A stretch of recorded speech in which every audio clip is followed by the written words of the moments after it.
Padma telecom অ্যাপসে আপনি নোটিফিকেশনগুলো কিভাবে দেখবেন, এর জন্য দেখেন আপনি ওই উপরে এই যে কর্নারে দেখেন ছোট্ট করে একটা চিহ্ন আছে ঘন্টার মতো, ওইটার উপর একটা ক্লিক করে দেবেন।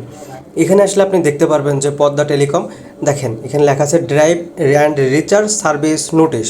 আমাদের ড্রাইভ ও রিচার্জ সার্ভিস সম্পূর্ণভাবে চালু রয়েছে। ড্রাইভ সার্ভিস সময় সকাল 10টা থেকে রাত 11টা পর্যন্ত, রিচার্জ সার্ভিস 24 ঘন্টা।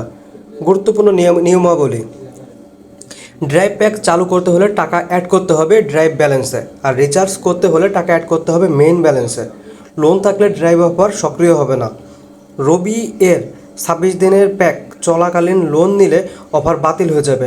অফার সংক্রান্ত যে কোনো অভিযোগ নেওয়ার দিন বা সর্বোচ্চ পরদিন দুপুর 12টার মধ্যে জানাতে হবে। যেমন আজকে প্রবলেম হয়েছে, কালকে 12টার মধ্যে আপনার জানাইতে হবে। নির্ধারিত সময়ের পর কোনো অভিযোগ গ্রহণযোগ্য হবে না। আপনার আস্থা আমাদের দায়িত্ব, পদ্মা টেলিকম।